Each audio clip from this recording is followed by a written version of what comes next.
Yes, everyone, and welcome back to the Irish Hotspur with your boy Dave, and also we have Nick and Michael, your guys, for the post-match reaction shows. I do apologise.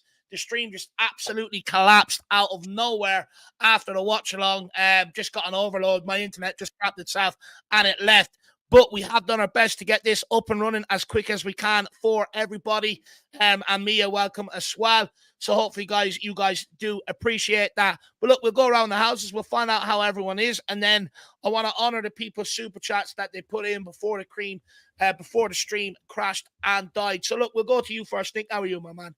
I'm doing great, man. You know, another 100+ minutes of Ange ball, so I can't complain. But you know what? Another Spurs match, another VAR ridiculousness. You know, we'll get into that a little bit later. But, you know, I can't be complaining too much. But I got a few questions, and I need the experts around me to fill me in on some blanks over here. I'm looking forward to it. I'm definitely looking forward to it. Michael, how are you keeping, sir? Well, recovering well from the illness. Still a bit of a cough left, but other than that, just we at this point, after 10 games played, we are almost at the halfway point of the points that we gathered last season. We had 60 last season in 38 games. We have 26 in 10 this season. Let that sink in. We are almost at the half point, right? It's absolutely ridiculous for me. And listen, we will talk about this game, and I think there were issues in this game that we still need to highlight, because I think it was another performance that was a bit there was something that was a bit worrying for me. But listen, 3 points is 3 points. I will take it, and I will never watch the highlights again of this game. Look, top of the league, 10 games unbeaten. What an absolutely unbelievable start. Mia, how are you keeping, my dear? Yeah, I'm good. I'm scared of heights, though. So it's a bit of an issue. Us being at the top of the league, you know. The air's a bit thin. I need one of those masks. As soon as we've got those masks, we'll be all right. We've got a nice air mask. We're fine up here.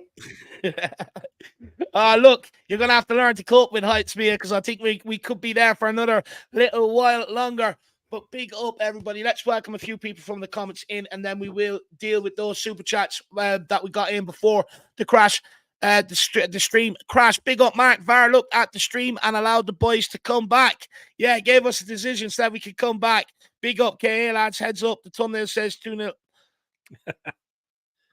I'm going to change it. Give me 1 minute. My bad. It was supposed to change. Obviously, it didn't. But I'm going to change that now, okay? Don't worry. Big up Sean Brown, top of the league, 5 clear. That we are, brother. Who else have we got? Carl Simpson says, big up everyone and the Super Spurs. Keep marching on. That we do, my man. Great to see you. Big up Meow Kabah says, good day, guys. Another great win for the Spurs. That it is, my man. Big up Peter Slupex's technical shit show over at Weird. Look, I think it's everyone, to be honest with you, my man. It's technical shit show everywhere. I think, you know, with Spurs top of the league and they want to ruin the internet.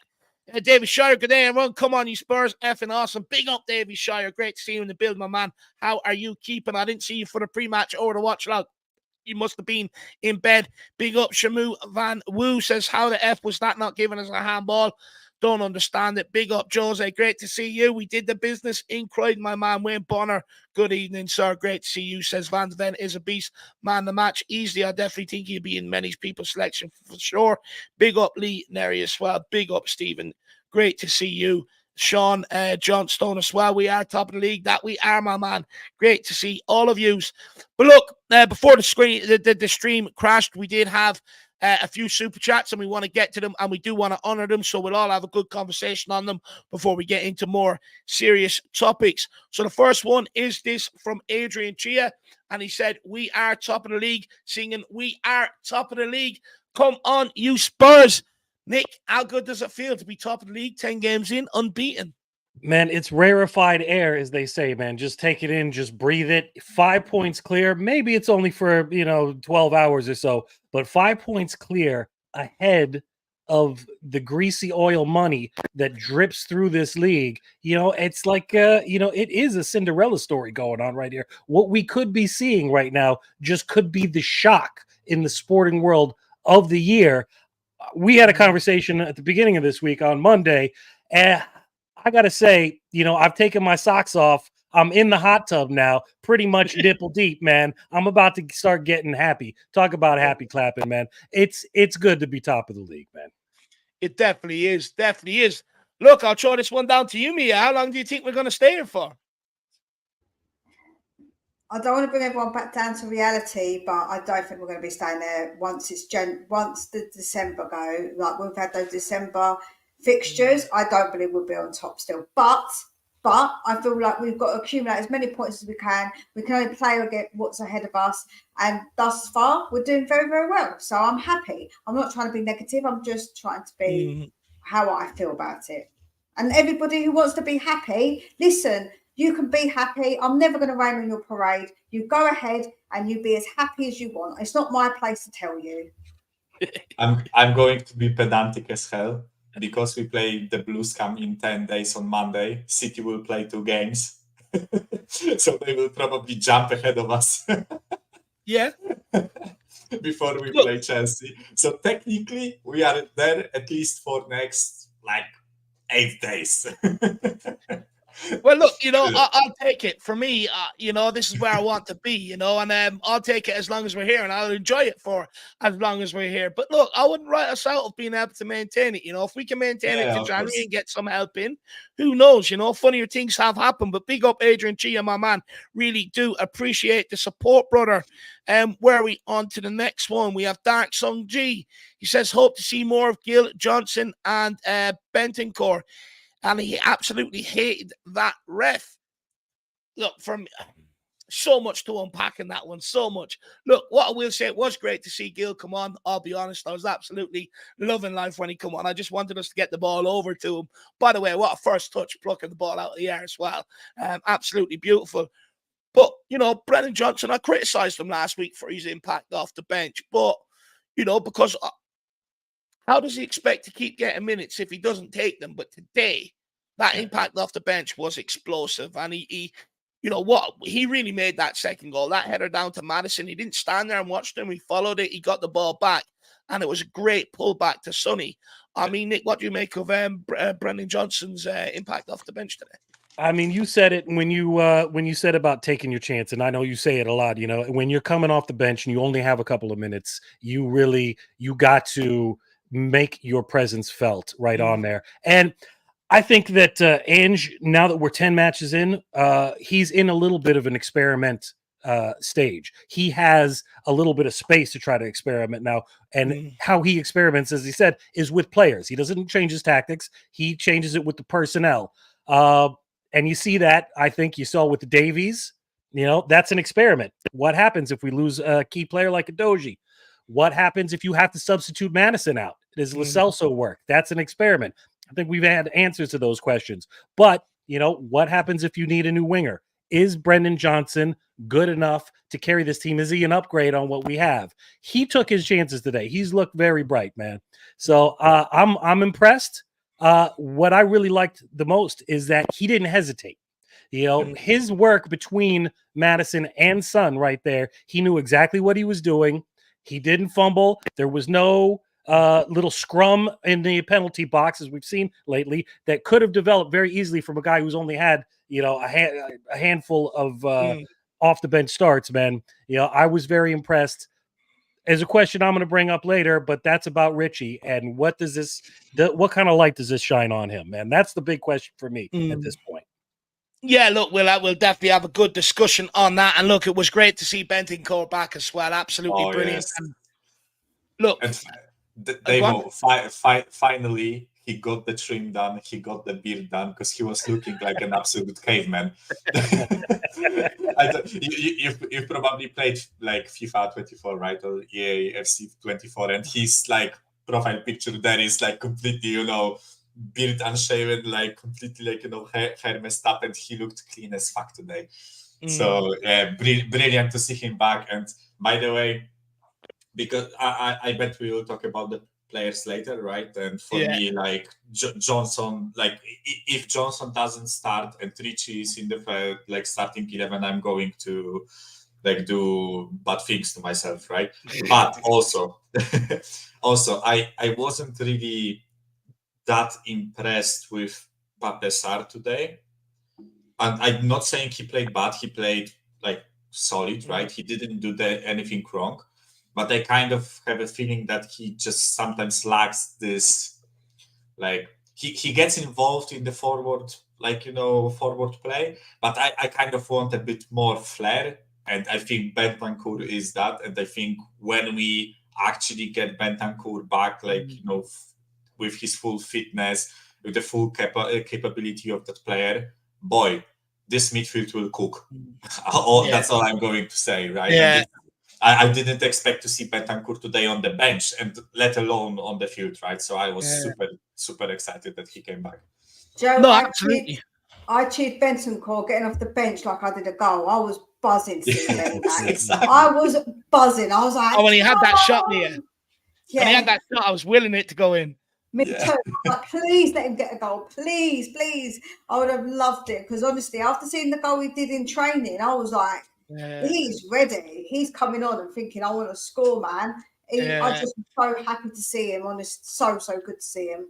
No, it was. I think he had a couple of touches in the midfield, and he looked good on the ball. It was great to see him back. Big up, Dark Sun G, my man. Really appreciate the support, brother.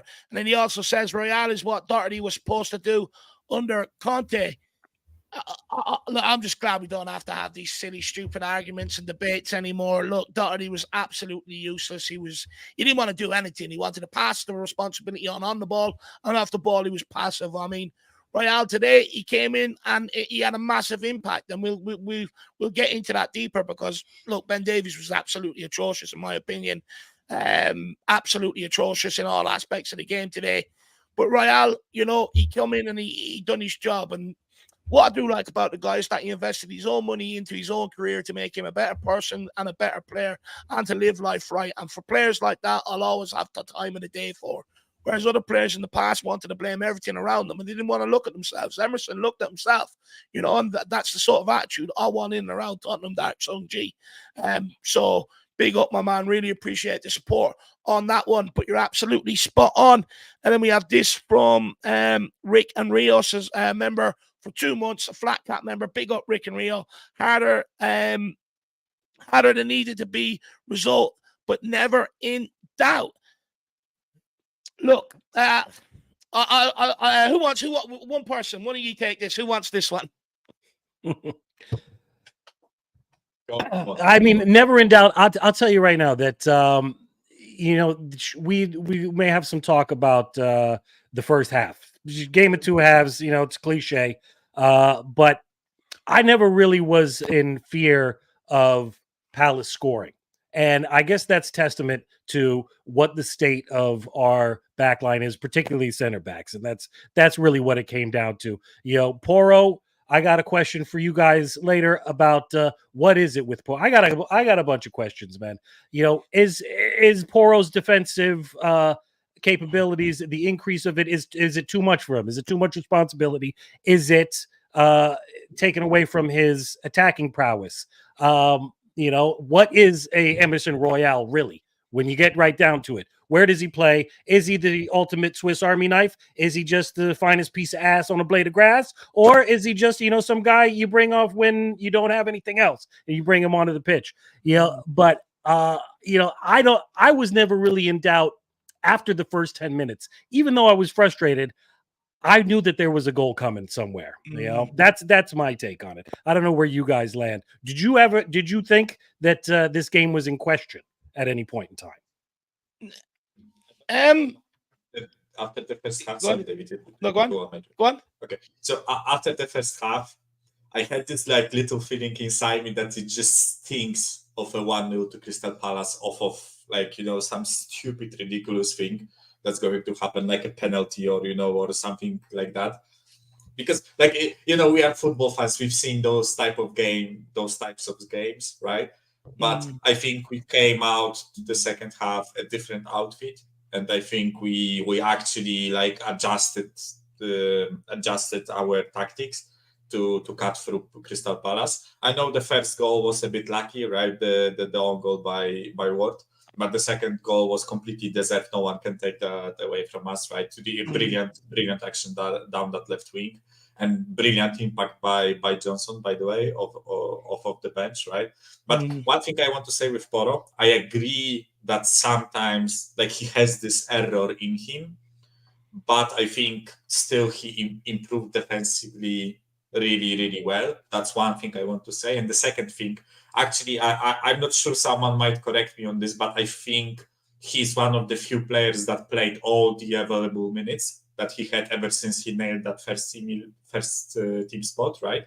And normally in those situations, especially with how little time he had between the games, Royal would be the person coming on for him, right? At the end of the game to shore up the defense. Whereas this time Royal had to substitute Davies because Davies was dropping an absolute stinker and Van der Ven saved his ass like 5 times in the first half. So I think I want to cut Poro a bit of slack, right? It was his fault for the goal, but it's not like I'm going to, start questioning his defensive prowess. I still think he is quite a solid defender. You know what, Mike? You make a good point there. It's even when you think that Emerson's going to come on to substitute him in previous matches, particularly at the beginning of the season, it wasn't the case. It's Ange is pushing Poro up further, moving Decky on the inside, and Emerson has been taken over there, and he stays on the pitch, and he's been playing full 90s. He's been doing a Højbjerg for most of this season so far, man. Just to correct myself, ever since Bournemouth up until Crystal Palace, which is 8 games, he played full 90 every single time. Exactly. So yeah, it seemed to me, particularly in the beginning of this match, though, that he looks a little overeager now to compensate for how poor he's been going forward. He's making a lot of no-look passes into defenders while he's trying to burst forward and make some space for himself, for some action in there. It's a little bit, I don't know if I'm going to call it selfish or not, but it just, it lacks a little bit of maturity, in my opinion, right now. I don't know where you guys stand on Pedro Porro's performances in the last couple of games, particularly tonight. Mia, how would you feel about Porro today? Do you know what? I think that when you look at Porro going forward, he's still very good. I think that he still tries to create those chances. And I feel without the risk, there's no reward. And maybe he sometimes doesn't look, maybe sometimes he doesn't do something he should do, but at least he wants to. And I feel like that's what the manager wants. Defensively, I think overall he's been very good. I think he has every now and again, he has a little something like today with the goal, but I don't think it's a major issue. I think that we're all so worried about him defensively, and I think he's shown himself really good for the games. All the time that he's played, I feel quite confident in him. I don't feel he's an absolute disaster where you're thinking, oh my God, he ain't never going to get back for that, or he ain't never going to defend that. He's made some actually really good tackles in like some of the defensive like parts. And when it comes to going forward, he's done some really good balls as well forward. So I don't really criticise Porro. I like Porro. I think he's a good player. I think he's doing both. I think he's doing both well. When we look at Emerson coming on, he shored things up defensively, but going forward, we know he doesn't have that. Like, he does lack that going forward part that Porro does have. Yeah. Look, I sort of agree with that. I think, look, with Pedro Porro, I think he's been brilliant this season. There's a lot of question marks around him in the summer. Could he play right back? Could he do the defensive duties? And look, for large parts of the season, I think he's been absolutely brilliant in terms of defensive duties. Where I've been a little bit annoyed with him of late is going forward. Especially up until today, I didn't think he's really had that sort of impact the last few games going forward compared to what I know and what we've seen he can produce. And I just feel at times of Pedro Porro, we know he can dribble a ball and we know he can cross a ball. And I just want to see a little bit more of that because I'll be honest, for the first half, I found him very, very frustrating. When the ball was coming out to him, he was doing these little tricks and flicks. And, in games like that, when you're trying to move Palace around, it's just got to be one touch and make your decision. Pass it, move it, get on the overlap. And I have found them frustrating going forward. But obviously, he got a rollicking at half-time. The whole team did. Second half, I thought he was absolutely brilliant going forward. He's done exactly what I want to do. Get the ball out his feet, progress it down the right-hand side, and if you get the opportunity, put balls into the box because he can do that. He can be a different dimension to us. And look, I'm happy with Pedro Porro. I definitely am. Definitely am. Yeah, but you know what we've noticed prior to this match in particular, the previous 2 matches, we just weren't talking about him. as much as we had been, as much as we did the end of last season and the beginning of this season. And I'm just wondering, does he see that too? Is that having an effect on where he sees his position? Is he worried? Does he want to make more of an impression? Does he want to impress Ange? Ange is a showman. Ange likes to give the people what they want. Ange wants to play good ball. We know that we see it with his substitutions, especially today. He knows that people want to see the stars behind the scene, Hill, Messi, and the caveman Lolo. So he puts them on. Poro wants to be in that show too, I think, but I think it may be a little bit distracting for him.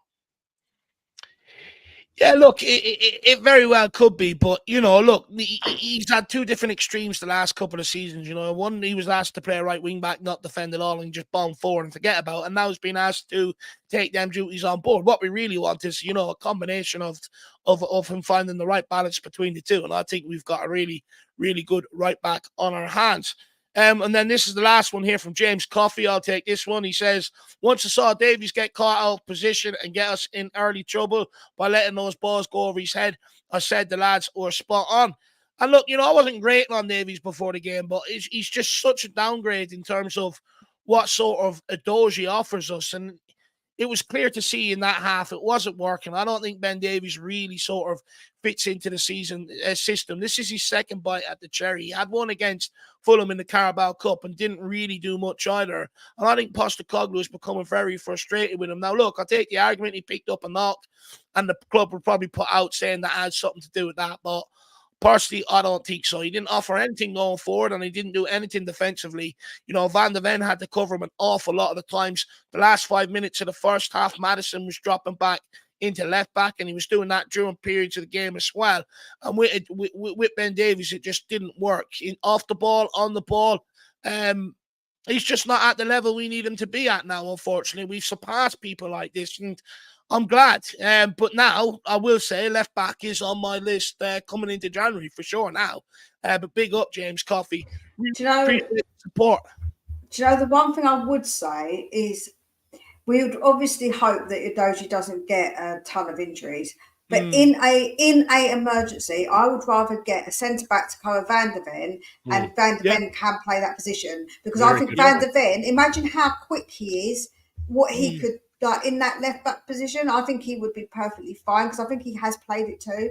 So for me, I think centre back is more important, because then you have got a cover for Udogie as well. You know what, though? What I was noticing, particularly in this one, of like what the plan of action seems to be, Van der Ven is so crucial to the way we set up defense because of the weapons, because of the speed. So he can sit back and just nobody's getting past him. He's just like a bullet right at whatever defender manages, whatever ball manages to get over the top, whatever opposition player manages to get forward. We know that Mickey's there. It allows Romero to be much more aggressive going forward. It's just like, you take that away and the plan's got to change. Even if you have somebody, who's a decent left-sided center back, so few people are going to have that in their locker. I don't know if I would say maybe I would just want a kid maybe on the left-hand side who's eager enough, who's got some speed and physicality to him, and eager enough to try to do the job, and let Mickey Van de Ven cover him the same way he was covering Davies, but, maybe the kid that we bring in has a couple more strings in his bow. It was clear to me. I almost look, David, you mentioned it while the match was going on. Davies just dropped off and let Van der Ven, run from the center of the field to attack the right-hand side there. It made sense to me if that was the instruction. Davies can't do that. Just let Mickey do it. Ben, you get back into position in the center and see if you can do some good trying to block a cross in. Just let Van der Ven go at it, because that's the plan. He's good at it. Let him do what he's good at. Look, maybe it has something to do with it, but the fact if that is the plan, I mean, it just shows he ain't good enough to be here and he ain't at that level. We shouldn't have to, completely undo our defensive structure that has worked just to, just for Ben Davies. I mean, this has been the problem at Tottenham in years gone by. I know a lot of people don't like it, but last year, a lot of the midfield and a lot of the forward line had to sacrifice and play the football that we've been playing to help protect that back line, you know, and we can't get into that again. We have to have players that can stand up and do it on their own. Adoji can. Emerson showing that he can come on and do it today. And for me, you know, we just can't carry passengers anymore. Ben Davies had 2 bites at the cherry. I think we got to look at cashing in on him, and you know, he's got to go. I don't want to see him again. I really don't. I thought he was absolutely atrocious. He was really that bad. I'm just fed up of him. If we have to change our whole defensive structure for him, Nick, I worry. Mm-hmm. Yeah, I agree, man. I agree. You know, the idea of a Van de Ven as left back is great. You know, I think he's got the tools to do that, you know, and he's got the passing as well. But us having to shift what's working right now, especially in the defense, that's a big problem, man. That's a big problem. We need a little bit of extra backup for Udogie to come in, man. It's something we've all been worried about. We've been talking about. You know what? We're seeing things happen in a way that's not making us all pull our teeth out, you know? So hopefully, you know, we can go about it in a way that makes sense, you know, bring in what we absolutely need. I understand, but I just don't think in January it's feasible for us to get a left back and a centre back. So my thought process would be, if I had to choose, I would get someone to cover Van de Ven, because that makes a lot more sense in the fact that he can cover on left back as well. So therefore you're sort of fixing kind of both problems in a way, and you've got a solution, like you've got solutions, where getting both I think is unrealistic. So I'm just trying to be a bit more realistic. Also, me to back you off, to back you off. Yeah, that's the same. Sorry, my English mind just farted for a second.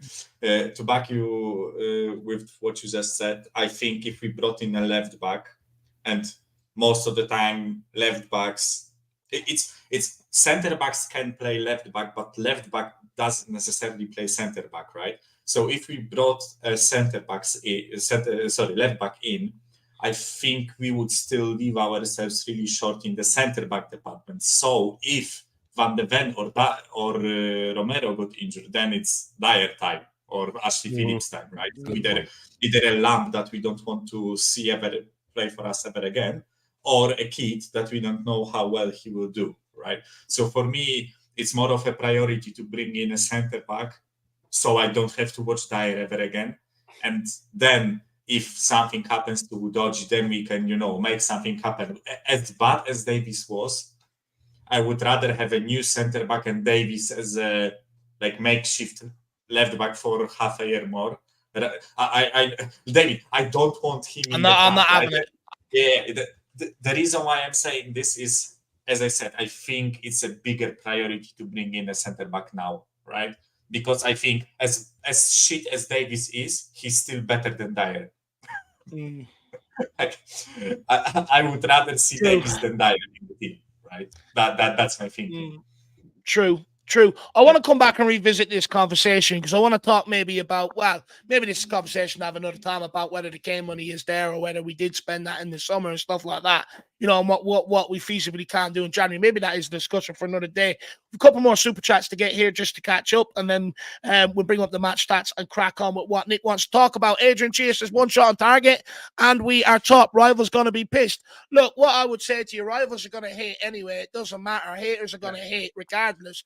But it just winds them up even more. The fact that we got an own goal, 1 shot on target, and we come away with the win. You know, it just absolutely winds them up. They're already moaning about the late Liverpool win. They're already moaning about some of the other ones. The one at the point at the Emirates and stuff like that. And, you know, our win over Sheffield United. But look, let them, you know, because it just keeps us under the radar for another bit more longer without the media really ramping up the pressure on Spurs. Because I believe once the media actually really start talking about Spurs being title contenders, that might be actually when we drop off, when the whole pressure is on. So right now, Adrian, what I will say is I'm happy to sort of just shit ourselves with these wins, because everyone's just looking at it going, oh, lucky Tottenham, lucky Tottenham. So let's maybe keep it like this, Adrian, my man. Joe, I will say that I'm happy. Every game I want us to get a lucky, fluky goal, because it just boils their piss. And it makes me so happy. Oh, you won because you got a deflected goal. Yeah, and what? What are you saying? We still won. We're still top of the league, right? So we've still got the points. So I love it. I want to do it every time just to upset the rivals because it makes me happy. Yeah, But, and it's but all by the way, nice. by the way, if anyone wants to try it and convince me that Palace deserve anything from this game today, then go on. Like have your try. I'm not going to get convinced because I think Palace were absolutely effing dreadful today.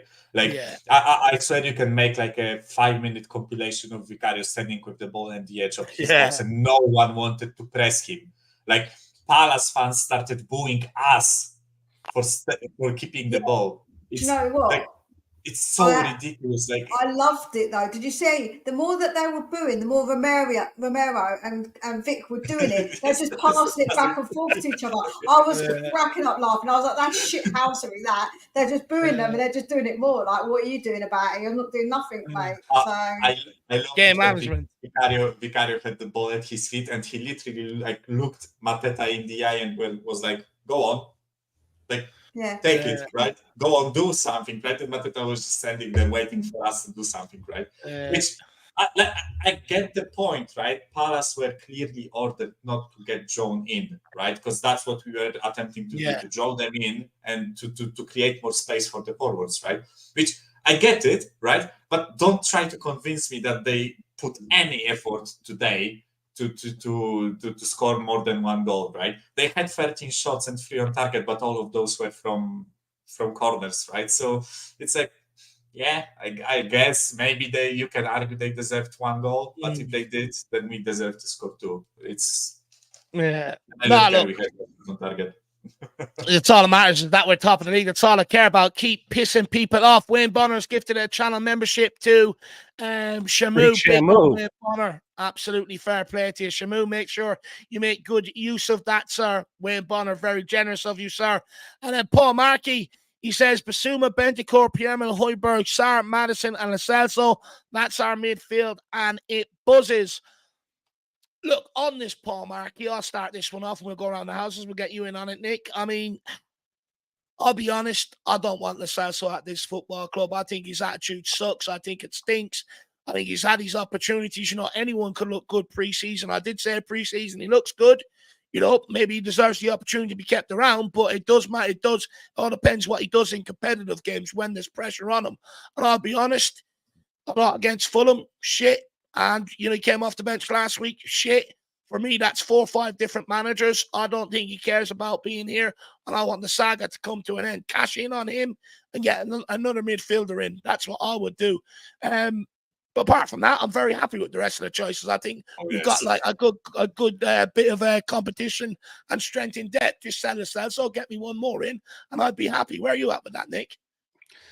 I think Lo Celso's time is up, man. I was convinced, though, that we were going to see another appearance of him because I am convinced that this is experimentation time for Ange. Now that he knows that the core of the team have got his tactics down, that at least they're learning how to play his ball with each other. It gives him a little space to mix and match, to switch it up. What I'm so happy about is being wrong.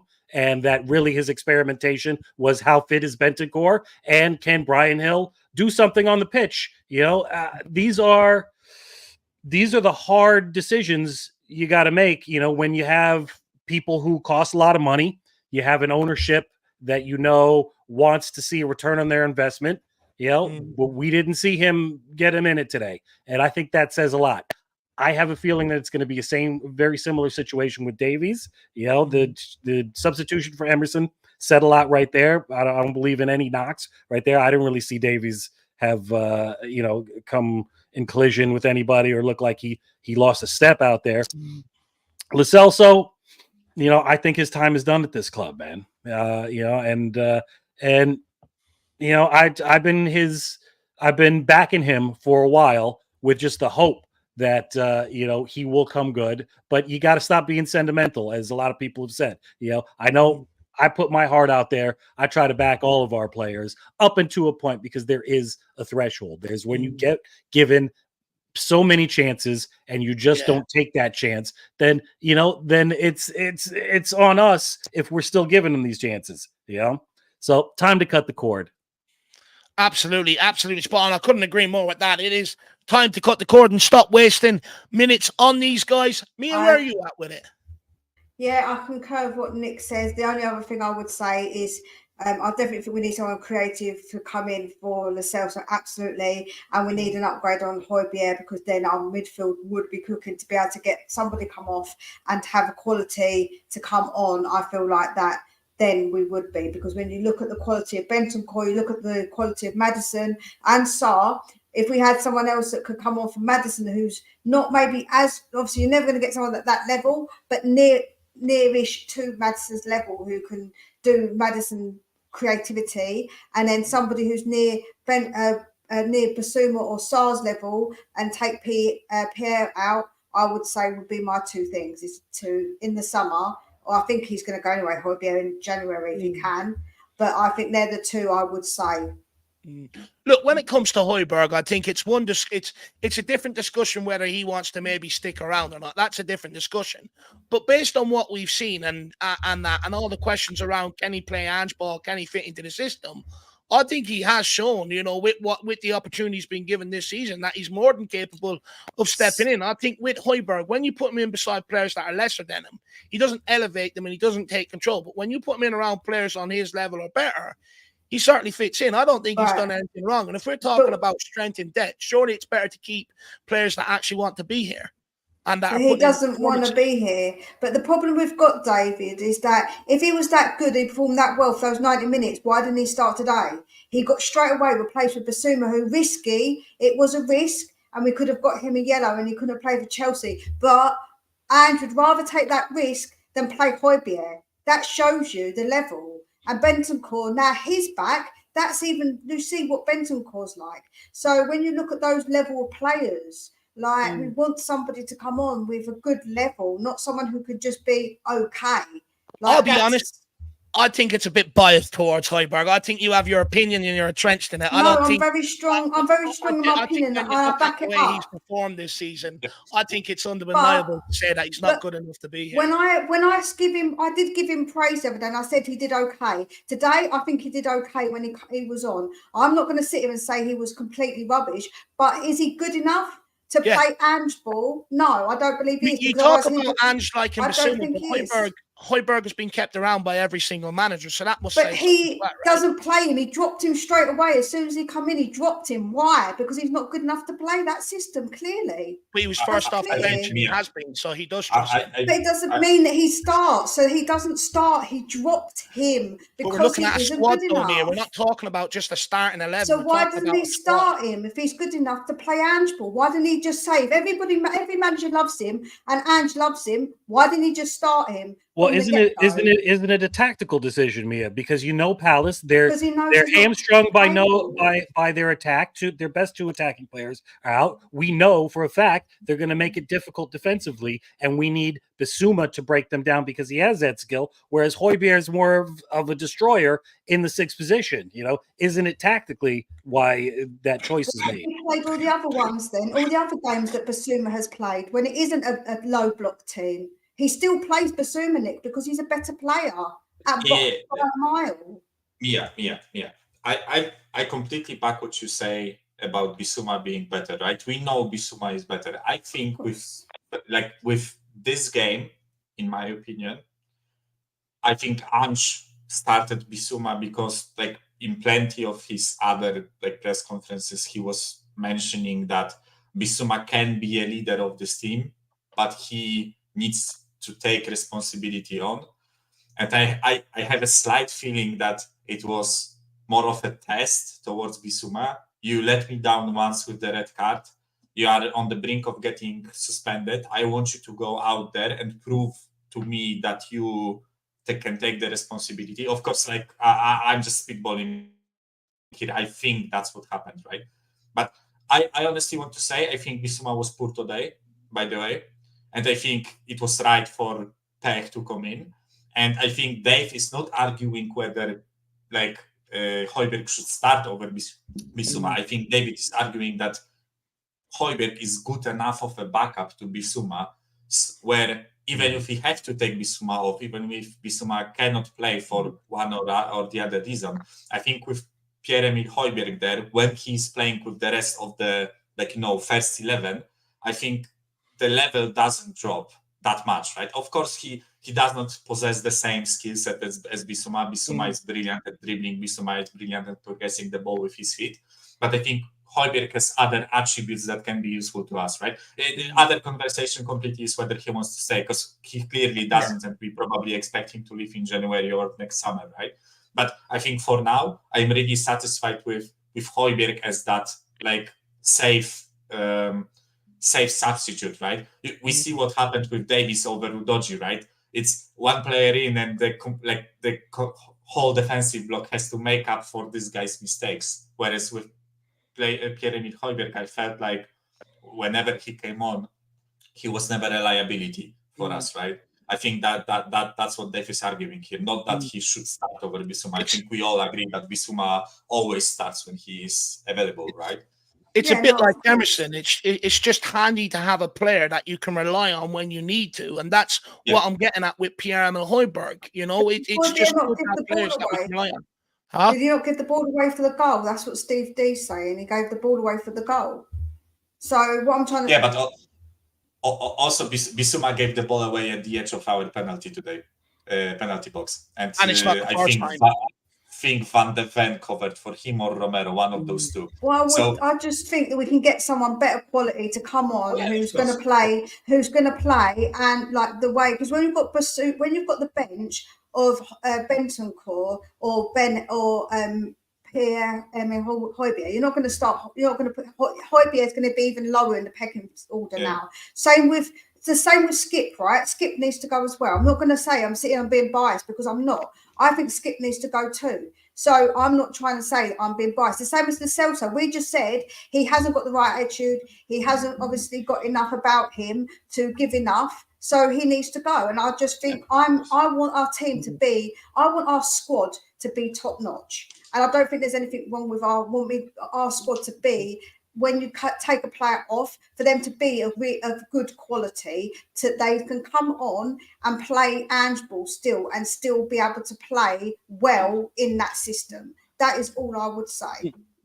And look, I'd caveat that by saying Højbjerg is the definition of that. Every time he's been called on to come off the bench, he's been reliable. He stepped in last week, no problem. Everyone said he can't play handball. He's spraying balls around left, right, and centre, and he is playing progressive passes, which everyone said he can't do. So, you know, when we're asking for players to step up and we're talking about a squad, someone that you can rely on, that's what managers want. They do want players that when they bring them on, they know exactly what they're going to get out of them. And regardless of the situation that's been at Tottenham, Højbjerg is one where you put him out there and you tend to know exactly what sort of performance you're going to get off him. He's a steady Eddie. He's never going to be up here, and he's never really down there. He's more of a steady Eddie. And I just think vanilla. He's vanilla. He's vanilla. But I like my ice cream flavors to be, you know, a bit more flavorous and a bit more about them. Turkish delight. You like Turkish delight. Don't disrespect vanilla ice cream. I'm willing to die on that hill. I absolutely love vanilla ice cream. Michael, I'm disappointed. Sorry, like vanilla ice cream is brilliant for me. Oh, boring. I like my ice cream to be a lot more stuff to it. Brilliant. Well, listen, you know what? I don't want to beat the Højbjerg question to death, but it just also does bring up something. You know, as much as I love Bissouma, he did not have a great game today. He didn't have the worst game, but you know, the question is, hey, would Højbjerg have done a better job today? And was Bissouma hamstrung by the cards? I think that kind of goes without saying. Maybe it was, maybe it wasn't, but he couldn't express himself the way we are used to seeing him. But would Højbjerg have done a better job starting and maybe Bissouma coming in the second half? You know, Mia? I suppose we'll never know, Nick. That's the thing, never know. isn't it? But you know, hey, we're here to talk. Guessing and saying maybe I could have, if I would have put the correct lottery numbers on last week, I could have won, right? Like maybes. Mm-hmm. You know. Well, look. Let's move on from the Højbjerg conversation. We'll take this from Joseph, and then we'll crack on with the match stats and stuff like that. Joseph says, did you guys see the ball going over the top of Davies? He just stopped and watching it go to their player. Van de Ven just kept running and prevented the goal. We need him and these other clowns out ASAP. # come on, you Spurs. I mean, it was driving me mad. You literally watched Ben Davies just run straight out of it, and Van de Ven had to come flying across. I mean, if that doesn't show he's weak, I mean, I don't know what will, to be honest with you. I'd be embarrassed if someone had to do that for me on a football pitch. Yeah, well, listen, man, like I said, this is where I don't actually have a problem with that, because we know I don't want him chasing that ball at all. We know that's going to be a problem. Basically, if VDV has to play two positions, he has to play two positions at once. He's that good right now, So Ben Davies for that first 45 minutes was basically just a warm body on there, for the most part. Yeah. Anyone else want to have to say on that on that moment specifically? I mean, it's embarrassing. He was shocking to me. I nicknamed him Casper today because he was like a ghost. I don't even think he was on the pitch, man. He was just absolutely invisible. Mia, you should have nicknamed him Odegaard. That's the definition of ghosting, right? Why? Because Odegaard's so pale? I don't get that one. He hasn't turned up for Arsenal in weeks. Yeah, I've been watching some Arsenal streams and they've been calling him Casper the Ghost. So that's the.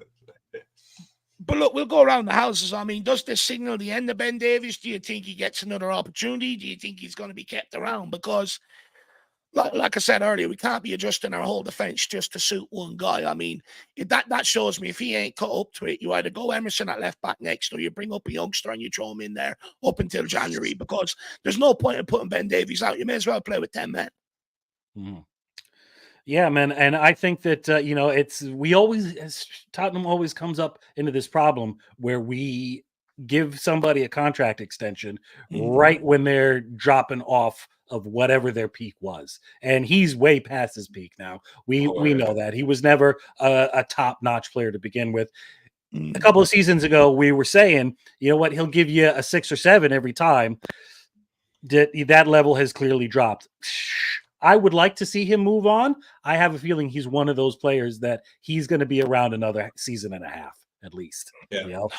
Because we have greater problems to solve. We have other players that have to be moved on. He's down the list, down the pecking order of problems that need to be moved on.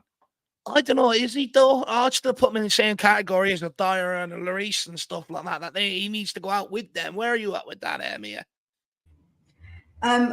I think that we need to get better than Davies, but it's going to be a case of, will we get rid of him? I don't know if we will. I think Dyer, definitely, I don't want to see him on the pitch ever again. Lloris, I think he will go as well. So I think it's not really we can't really say in an order, because it's about who wants to leave, who's willing to leave, who we can get money, can leave, or if we can get money for someone. So I think that's what factors in to when somebody leaves. I think that's the issue. And will I see Ben? I don't think he'll out Ben Davies, because I don't think Postecoglou's like that. But will we see him on the pitch unless it's an emergency? I very much doubt it after today. Yeah, agreed with that, Joseph. I mean, let us know what you think. Does he have to go, my man? Let us know, brother. And then Davy Shire says Davies the training with his hat on the pitch. I mean, Michael, what's your thoughts on it? I think I just checked. His contract expires June 30th, 2025, which is 1.5 years. And I think he will be one of those players who will leave on a free at the end of his contract. I think when you look at our team and you look at the priority list of what players we need to get, I think getting rid of him and filling his position is way down there, right? I think we need to get a goal scorer, whether it's a winger or a striker. I think we need to get a midfielder, because Pierre-Emile Højbjerg will leave, most likely, right? And possibly Lo Celso will leave, so we need to get a backup to Maddison, right? I think we need a centre back. So that's at least 4 positions that we need to fill first, right? So the quickest I see, even if we decide to get rid of Ben Davies, is next summer, right? I don't, it definitely won't be this January, right? But I agree. I think he was absolutely woeful today, and I think he was rightfully hooked at halftime. And I actually hope that we don't see much of him. I think he will just come in here and there when we actually have to use him. We had to use him today, most likely, right? Because his nominal position is left back. Royal is a right back, right? So I guess technically Ben Davies is more suited to that role, but we clearly saw today that it's not really the case. So yeah, I think we'll see him like play once every couple of games or every like 10 games or something, right? But his significance is dropping with every single day. And rightfully so, right? He's also an old player, so yeah. Absolutely spot on. Davy Shire, we don't want to see him again, my man. Good to see that you're awake and alert, though. Big up, Davy. Big yourself up. But Nick, we'll run through these match stats. I'll let you take over now, my man, and then we'll go wherever you want to go, brother. All right, man. Well, shots on target, we're a little bit disappointing than what we've seen in the last few matches. I mean, possession, that goes without saying. Where I think we all expected a lot of possession on our side, but total shots and total shots on target, that's a question, and it's a bit concerning. I think a lot of us were frustrated in the first half. We were stifled. I saw Palace clogging up and basically as Jack put it, plug in the gaps that didn't allow the killer through balls there. And that was really frustrating. It allowed extra time for their free defenders to get back into the box too and stop our overload. My question to around these stats, I mean, you look at the corners, so that tells me not a lot of chances into the box. That not as many as we used to have. I mean, we're some outrageous in the last two matches, some outrageous numbers for corners where we have double digits in corners in each match. Big chances, only one. You know, luckily we've got Heung-min Daddy who's going to finish those big chances when he sees them come. But there are some aspects of what I'm looking on this sheet that got me worried. And as I'll bring that round for full circle to one of the big questions, this is one of the straightforward ones, which is, you know, first half we were lacking. Second half we added. Mia, what do you think that first half lacked specifically, or in a roundabout term? I think we just lacked speed. We just seemed to slow it down. And because they're so defensive and sitting in such a defensive shape, you saw as soon as we were a little bit quicker on the ball, it was deflected. But as soon as we were like that little bit quicker, passing a bit quicker, it works because they were moved around a bit more because they didn't know where to go. And I feel like we were just so slow in that first half and they were just so defensive. So it just made it easy for them. We made their job really easy because we were just so slow. Do you think that the plan, Hodgson's plan all the time was to rely on defense entirely? Because it didn't seem like it was a full park the bus, you know, but he just obviously didn't have the tools to go at us head to head. I mean, were we playing right into Hodgson's hands on the first half? Yeah, I think we were, because I feel like that we were really slow, and then once they knew that one ball over the top, that Davies was just going to be like la la la la la and singing a little song in his head. They knew that's how they could get to us, so they just continued to keep doing that, and they knew there was a threat on the break. They looked much more dangerous than we did, and we had a more possession, but we just didn't do enough with it. So we played right into their hands because that's exactly what they wanted. And they didn't come at us, they didn't press us because they didn't want to leave those gaps. So they defensively stayed in shape to let us, they let us have, it's almost like they were like, have the ball, what can you do with it? And in that first half, the answer was absolutely nothing. Yeah. You know what? KM brings up a good point here. We lack directness in the first half. We need to sign a Kingsley Coleman. But isn't that what Richie's on the pitch for? And isn't that why we signed a Brennan Johnson? You know, Michael, I would right at you, man. Right at you. Where were we deficient in that first half? And is the lack of directness, is that a problem? I think with the point one of you made about playing into Palace's hands a bit, I think, yes, we did, but I don't think we wanted to do anything different. And I think we didn't really have a choice. I think that's the style that we try to play, right, with. And I think the issue that we had today was that some of our players were not capable of breaking down that defense. It wasn't necessarily a low block. I think they were defending really well with that like zonal defending. So they just cut off the passing lanes, you know, mark players really well. I think Palace was really solid in the first half today, but I still think if you have better players, especially out wide, which is the point I'm going to make, especially out wide, then you can dribble past that defense. You just get the ball out wide, and your wide men have to do the work, have to link up play with the underlapping fullback or one of the central midfielders, and you have to cut behind and inside, right? And I think that was our issue today, especially on the left side with Richarlison. I don't, again, I want to caveat this with saying I don't have anything personal towards Richarlison. I don't mind the guy, right? I think he's a good lad. He's doing a lot of good things in his life, right?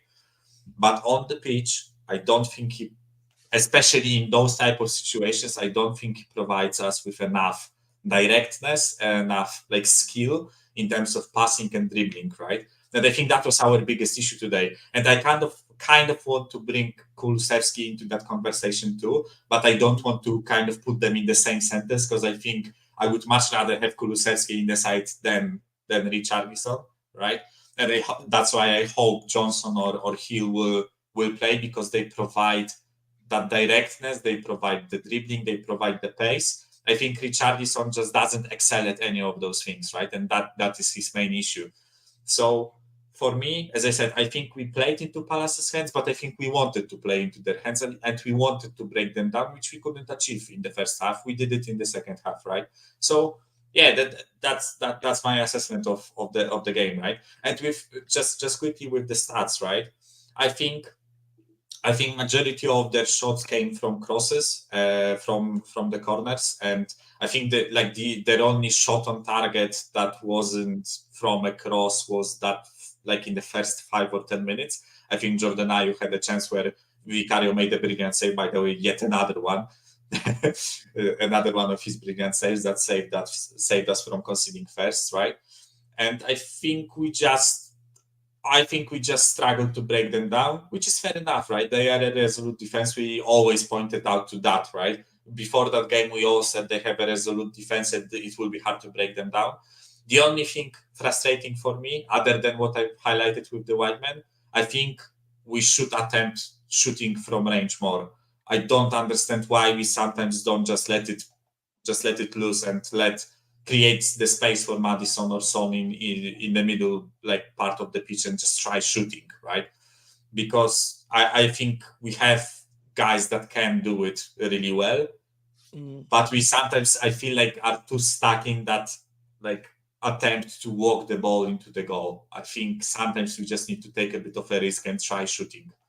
That's how I see it, right? Do you know what? I think we've got an inconsistency problem, if you want me to be brutally honest, because clearly as soon as they got a rocket up the arse, they came out pressing, came out one touch, pass and move. Before that, in the first half, that wasn't there. And I think, they need to maybe have maybe adapt their mentality a little, because it's almost like we felt Palace, eventually we were just going to score and Palace would gift it to us. So I don't think we've done enough in the first half to really go at them. The onus is on us. When you're sitting top of the league, every other team more or less are going to come back and sort of sit into a shape and not really pressure you until you enter their half.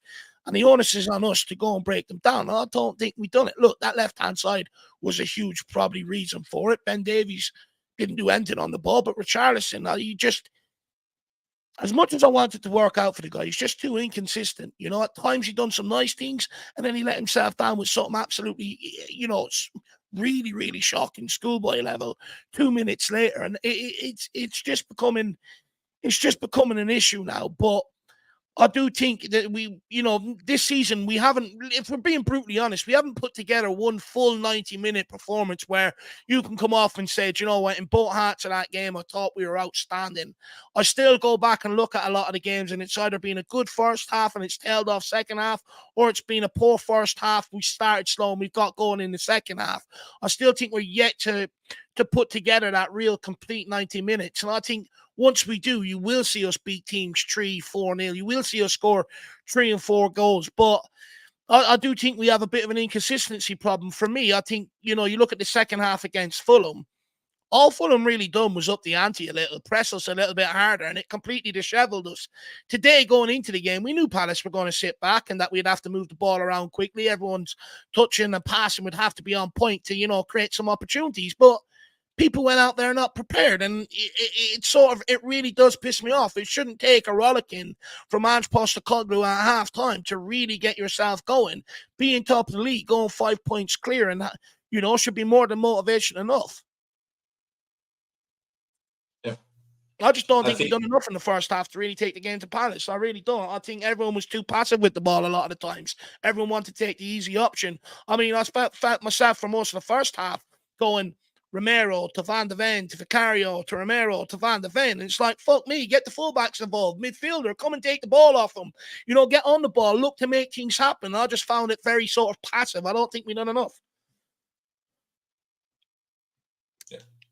And I talked a lot, so yeah. Well, you know what I mean. It's I don't want to talk again. I think that the Richarlison enigma is going to haunt us for some time. Right now, it's going to be an issue. I don't think it's going to be as bad as the Ndombele debacle, but I think it is going to be an issue. The problem is that for those people who don't despise Richarlison and don't get turned off by his antics, they really have a soft spot for him. So the sentimentality is going to get in there. Problem is, we paid a lot of money for him. Who's going to come up and stump up half of that if we try to sell him at the end of this year because he's had another poor year, because he doesn't put in, he puts in under 8 crosses, under 8 assists and has maybe, less than 5 goals. Is there going to be somebody that comes in for him? And is he going to start to get disgruntled? It's not the kind of problem I want with this new project going forward. So I don't see anything good coming up with it. But that being said, man, there was an issue on the other side of the pitch as far as I could see it, man. And when it comes to the right side, I've been pretty happy with the way Kulusevski's been playing over the last couple of matches. I know he hasn't had the end product that a lot of people would like, and a lot of people disagree. Today, however, he looked a different player. He looked a bit more like the lackluster Kulusevski we saw from last year, where he was scared to turn his man because they thought he was going to lose the ball. I'm not really even sure what it was. Was it, a blinder by Hodgson with his tactics on the right-hand side, or was it a Kulusevski mentality slip? I'm not really sure. Mia, thoughts on Kulu? How have you felt about him so far this season, and what do you think about his performance tonight? Do you know what? With Kulu, he's such a Marmite player. I'm sort of in the middle of Kulu because I can see that he does hold the ball up. I can see sometimes when he's got 2 players on him, he holds the ball. He's done it today. You saw him. He held the ball up and managed to get it to someone. So there's 2 players on him sometimes. And he is strong when he holds he can do that. But I understand when he checks back, people get frustrated with him. And I do get that. And I understand why he's a frustrating player when people want him to do more. And I saw a little bit of that today, occasionally, and a couple of times I've seen him do it, but he just doesn't do it enough, does he? Let's be honest. He doesn't take enough risks. He doesn't take those risks. He doesn't run down to the byline and get it in with those crossing. And when you look at someone like Ben Johnson, you think, yeah, he's the kind of one, he will do that. He will at least do something. Maybe what was Richarlison wouldn't, but we would lose a bit of what Richarlison does. So I can see the merits in Richarlison, and I also can see why people get frustrated with him. So I'm very much on the fence with Richarlison, if I'm honest, overall. For me, if you don't mind, me giving my Kulusevski, right? You're next, man. You're up to play. You're up to bat right now, man. I think with Kulusevski, right? I get why people are frustrated with him, and I don't really like using the arguments of look how much he's running, look how much he is passing, look how much he's a forward player, he needs to deliver in some shape or form, right? One thing I want to say is that when you look at front threes of any team that plays who have front three, right? You usually have one guy that is there to do the dirty job, right? You usually have two goal scorers, usually have two guys that are really like efficient, either direct with the dribbling, really good at scoring, and you have one guy that works his ass off, right? For example, when Liverpool were playing with Mane, Salah, and Firmino. Firmino was doing the dirty work for the other two, right? Yeah. With Real Madrid, when they were playing with Benzema, Vini Jr. and Rodrigo, right? Benzema was usually dropping back, holding the ball, allowing the other to express themselves, right? With us, I think Kulu can be that guy. We have Son as a goal scorer. And I think, and I don't want to say that it's Richie's fault that Kulusevski is not doing well. That's not what I'm attempting to say, right? But I think if we had a guy on the other side that was really direct and was really good at scoring, I think that we could be more forgiving for Kulusevski, and we would be more appreciative with the work that he's doing, right? Right now, it's a bit pointless all the work that he's doing because there is nothing coming off of it, right? He's not getting assists because there is nobody like finishing his chances, the chances he creates, if he creates some, right? And I don't think he has like much support in terms of like playing with him, right? I think if you actually notice, Maddison usually hacks Richarlison's side, right? So you also have like this thing with, I think he's a bit isolated there. Yeah, he is. I think Pape Sarr, Sand or even Poro, I think they don't support him enough. Yeah. And I think this will change with Bentancur. And it's not a dig at Pape Sarr and Poro. I think they are playing really well, right? I just think with the way we are structured right now, I think Kulusevski is a bit like isolated there. And but I also think that he's not playing to his like full potential, right? I think it's a couple of things like making that picture of him right now that he's not really producing anything. And I completely get the criticism. I think it's a valid criticism to point out that he's not producing, right? I just want to say, for me, the issue in the starting 11 is Richarlison right now. And again, I caveat it with saying I don't have anything personal against him. I actually quite like him, right? But as a football player, I think there is an issue there that we need to fix. And I think it will be a different outlook if we have Bentancur and someone else on the left wing. I think Kulusevski will then play differently, right? Well, Michael, do you think that Kulusevski might benefit from a position change in general? I mean, I got it written down here, and I say it every week. Why have we never ever seen Kulusevski on the left-hand side? I don't think we need to really get into that right now, but you just think with his skills, and his ability to cross a ball, you would think that it would be natural for at least that to be an option, but we never see it. But do you think he would benefit from a position change in general, even if it's down the center? I think it's a bit risky because like we never saw him there actually, right? I know he said himself that he doesn't mind playing centrally. I know he played there when he was at Juventus, right? I think he played as a 10 or in a different position than right wing, right? But we didn't see it at Tottenham, right? So for me to suddenly like chuck him on the left side, I think it would be like a bit of a risk. So I would rather like see him play with maybe a different set of players around him, because again, for me, he's not the main issue. I think there are other issues in this team that need fixing, and I would like to see Kulusevski in that scenario. And then if it doesn't work, then I want him either dropped or an attempt at changing his position, right? But for me right now, I don't think he's producing. I don't think he's playing like his best football.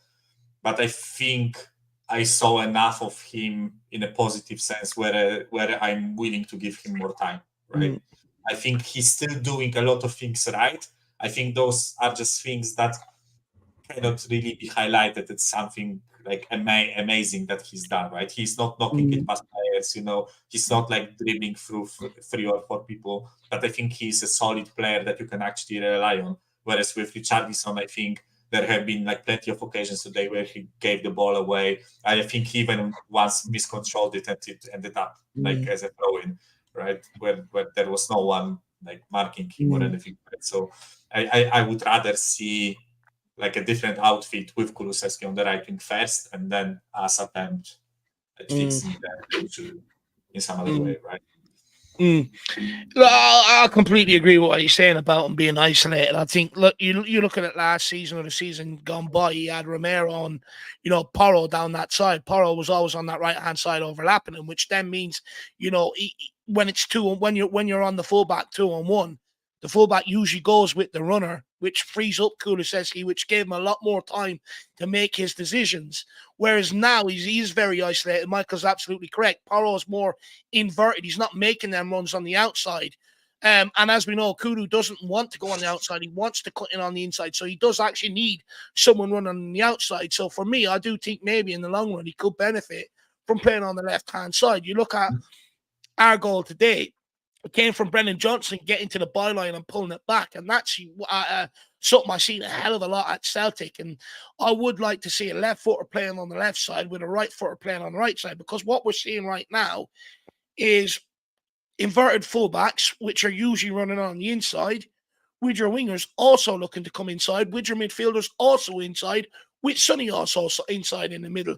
So it's a massive, massive overload in the middle of the park. With the wingers, because you've got the inverted fullbacks, because you've got the midfielders occupying them areas, they need to keep their width. They need to go on the outside of their man and look to beat them that way and pull the ball back. But it's not happening right now. It's just very frustrating. But the only thing that Kulu does actually really need to sort of get right is just that in ball. All the work he does up until the final third is a lot of good work. He's very unselfish. But it's just that final ball that it's wrong at the minute. And if we can get that right with him, he takes away a lot of plaudits. Do you know what I would say, right, is that see someone like, say today when we saw Kulu was in tons of space, so he got the ball, was in a lot of space, and then he just slows it down. He won't go and take a man on. He won't. And I feel like someone like Brennan Johnson, if he gets that opportunity in that position, he will make sure that he makes a little bit something more of it. And I think that's where people get a bit frustrated with Kulu, and why I do understand. Because even I was a bit frustrated. I was like, you're just slowing it down. You're not even trying to, okay, no one's up there with you. Just go and take a risk, man. Take a man on. Do something with it, That's, I think, where it's the big frustration. Because I feel like someone like Brennan Johnson, like I say, with his speed, I think he would take a man on and he would try to make something happen. Even if he took it all himself, he would do that, where Kulu just doesn't take those risks where he could do. I think that's like one thing that you said, David, that he's unselfish, right? Kulusevski. And I sometimes think he's too unselfish. I would sometimes expect a winger to just say, like, F it, I'm doing it myself, right? The Thanos meme when he put on the gauntlet and says, fine, I will do it myself, right? I kind of want this from Kulusevski from time to time. And I feel like he's just a bit like blocked right now. I feel like he's just a bit like, I don't know if he's scared or not confident enough, but I feel like when he came in that first season under Antonio Conte, he was like full of confidence, and sometimes he was basically doing that, right? Fine, I will do it myself, dribble it past the fullback, right? Cut in. He was basically doing what you said, right? Which was like playing the ball inside the penalty box to Son that was usually standing at like the edge of the penalty area, right? And we haven't seen that for a long time from Kulusevski. And I feel like there is just something missing systematically with him, right? I think we can attempt to fix it first, but if it doesn't happen, then he either should be dropped for me or change, or the position change should happen. Sorry, I don't know why I stuttered there. You know what? So we say that when we're talking about chopping and changing, putting different people in, but both these two people on the wing that we're talking about, Mr. Richie, Mr. Kulu, have been starting pretty much every game since the beginning of the season, just about, and we've been winning most of them. We're 8-2-0, if I'm correct, in the league right now. Does that mean that we're trying to fix something that ain't broke right now? I don't think Yeah, go on, I Mia. was going to say, Yeah, I go on. don't think we're doing that. I think we're probably nitpicking a little bit, but what a lovely place to be in, right? Where we can nitpick when we're top of the league. Like, obviously, that's the thing. I think we're not probably, I think we're just being a bit nitpicky about our players and saying, well, this player could do better, which is, of course, what you always want, right? You want everybody to be doing good. But this is only the beginning of Andrew's, like, time at Tottenham.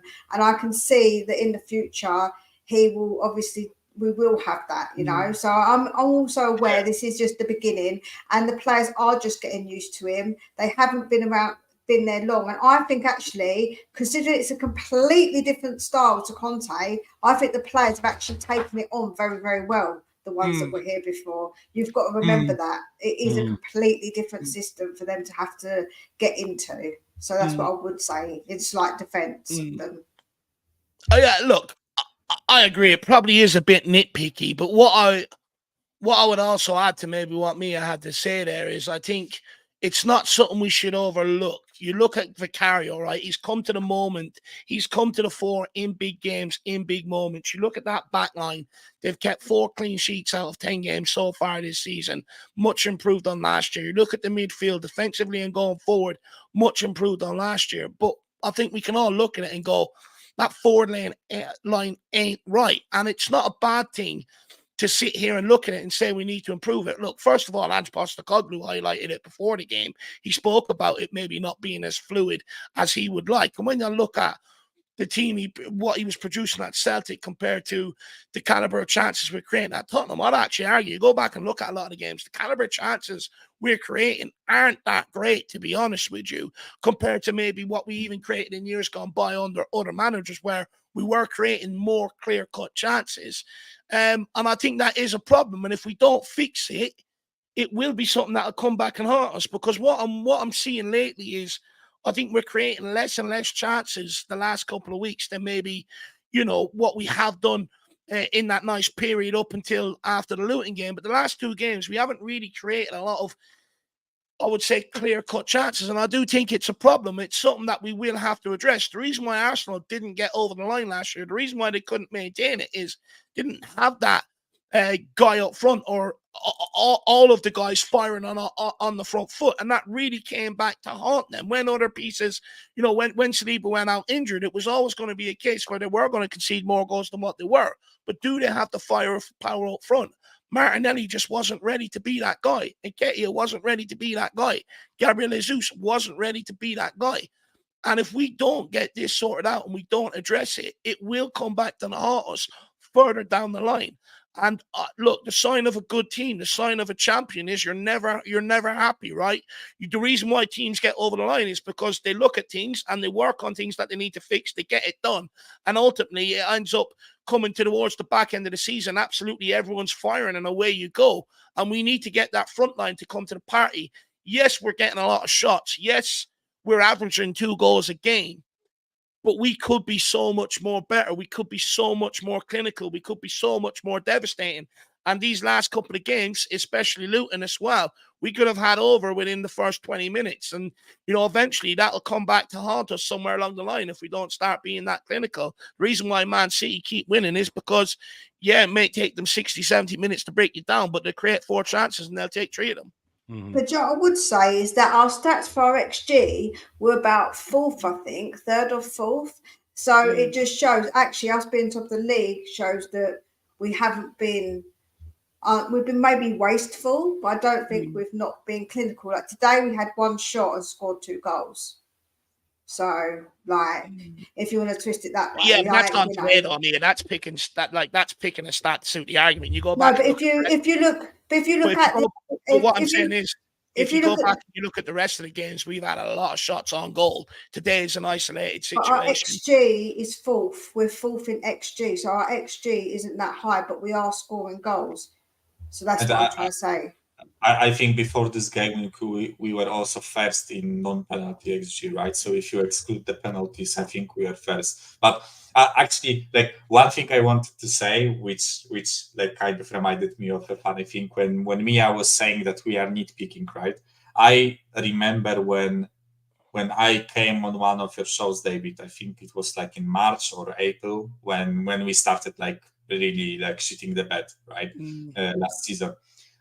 I think we were talking a lot about like structural issues at Tottenham, like the issues with managers, with ownership, with like player power, etc., etc., etc. Right? And I vividly remember telling you, David, that I am tired of talking about those issues, and I would like to come on to your show and just nitpick players' performances, talk about tactics, right?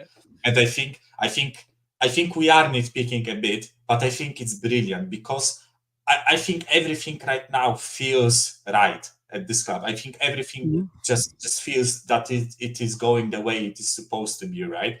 So we are trying to make it even better. We are like highlighting an issue that we think that, this player is not performing up to standard, or maybe we should try this player, right? But I think it's a brilliant conversation to have. I would much rather talk whether we should start Richarlison or Johnson, rather than talking about how shit of an owner Levy is, or how like toxic Conte is, or that we never support the managers with the transfer windows, and all that jazz, all that like big jazz that we were talking about. We are talking about football right now, which is I think it's actually quite a nice change of pace considering like the previous 3 to 4 years, right? I think we'll all agree with that for sure. Sure, lad. Well, speaking of nitpicking, as we've been nitpicking on our wings right now, and is it time, looking forward to what happens next week and how big of a game that is, is it the right time to make the hard decision right now, especially on the wing? Is it time to pull Richie off of his starting position? Is it time to pull Kulusevski off of his starting position? Michael, what do you think on the Richie question? And I'll tie this into a little question about what you thought about the second coming himself, the man, the myth, the possible replacement for Johnny Depp in the next Pirates of the Caribbean movie, Hill Messi. Does he feature? Is it too soon to say he's a starter, or what? Where are your thoughts on the left wing against Chelsea? Grabbing a drink. Can I just say you can't replace Johnny Depp in Pirates of the Caribbean? Ridiculous statement. Ridiculous. Listen, you get a little rum down Hill Messi, and you see what happens. You see what happens. You want to see some bobbing and weaving and some real magic. A little bit of that Barbados rum. That'll do it. Michael, though, where do you say on starting Richie? To start Richie or to not start Richie, and who takes his place? To not start Richie. I think he's been like getting away with it, and I think like I was chatting with some other fans on one of the Polish fan groups on Facebook, right? And I think I've put it well there. I said that the only reason why Richarlison was starting is because all the other options that we had on the wing were either injured or coming back from an injury. Because like when you look at it, Perisic and Solomon are injured, and Hill and Johnson were coming back from an injury. And I feel like just strictly profile-wise, I think those two players, Hill and Johnson, suit the wing better. So for me, I would definitely start Johnson. I don't think Hill is like, I don't think Hill gained enough credit to start. For me, he needs to show more. Like, of course, he's not been given like chances yet, right? That's not like a punch at the player. I think that his time will come to show us what he's made of, right? But I don't think it's Chelsea at home, right? I think Johnson came on today and showed the willingness to do something, right? The willingness to go past players, to be involved in the build-up play, to assist, right? So I think this assist should be rewarded with a starting spot. And with Kulusevski, I would rather have Kulusevski right now, because I also think he is like working his absolute socks off. So that's the front three. I would start with Johnson, Son, and Kulusevski. I think Richarlison deserves to be dropped, in my opinion, with those performances. Look, again, nothing personal against him. Just I always have to say it, right? I agree with that. I think Brennan Johnson came off the bench and he earned it. I think with Richarlison, I'm going to show a bit of tough love here. And I think with that guy, you can't allow him to get complacent. And tonight, I thought he was complacent. You know, he came off the back of a good performance last week, and he was complacent there tonight. And in order to show him that he can't drop his levels and he has to continually look to improve, especially where he's at, I think dropping him, you know, it will do him the world of good. And if he doesn't respond kindly to that, well, then unfortunately he'll have to go. But it's up to him, you know. And I think Postecoglou should drop Richarlison just to maybe remind him, look, you haven't nailed down a position yet. Don't get too complacent. And I think Brendan Johnson earned it. And I remember, I think it was Jacob and Paul were having a debate on Jacob's channel last night about should Johnson start today.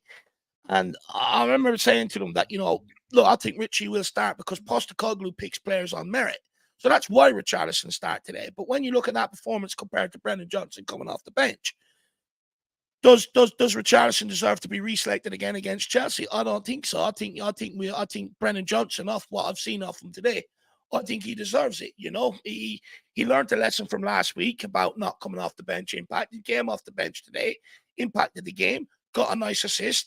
Ended up making the the game sort of comfortable for us with that assist. So I think Johnson has to come in on the left, and I would stick with Kulu on the right. But what I would say is, if it's not working, or why doesn't Ange maybe deploy interchangeable wingers where you see them change up from time to time? So sometimes Kulu will go to the left, sometimes he'll play on the right, and switch it up with Brennan Johnson. Well, that's what I would love to see. But and correct me if I'm wrong, but we did actually see some of that today.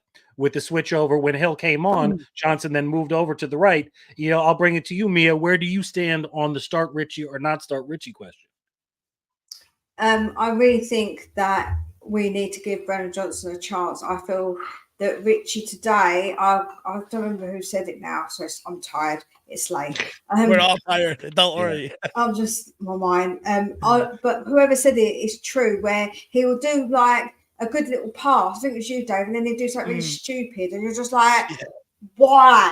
He did some lovely little passes. The one I remember him doing I think it was to Sonny. It was a great, like, absolutely lovely. And then he does something stupid, like he loses the ball, and you're just like, what the hell are you doing, boy? Like, what are you doing? And again, I've got nothing against any of our players. I just want to stipulate that. My previous discussion about Højbjerg, I've got nothing against the guy, nothing against Richie, nothing against any of them. But I really want to see Brennan Johnson given a chance, because I think he offers something a bit different. Like we were saying earlier, if we've got somebody who's more of a goal threat, maybe then what Kulu does will be appreciated a bit more, because he does another side of the game. But when you've got two are very similar who don't give you any output, I think that makes people frustrated. So I would love to see Brennan Johnson start, I've got to be honest, for the Chelsea game. And because he's speedy as well, I feel like we benefit from having that. I think we'll benefit from having that a bit of speed. So I would say start Brennan Johnson. I think, yeah. And the thing is, I think he deserves it. But what I don't want to fall into the trap was of just giving people an opportunity just because. It has to be based on merit and off.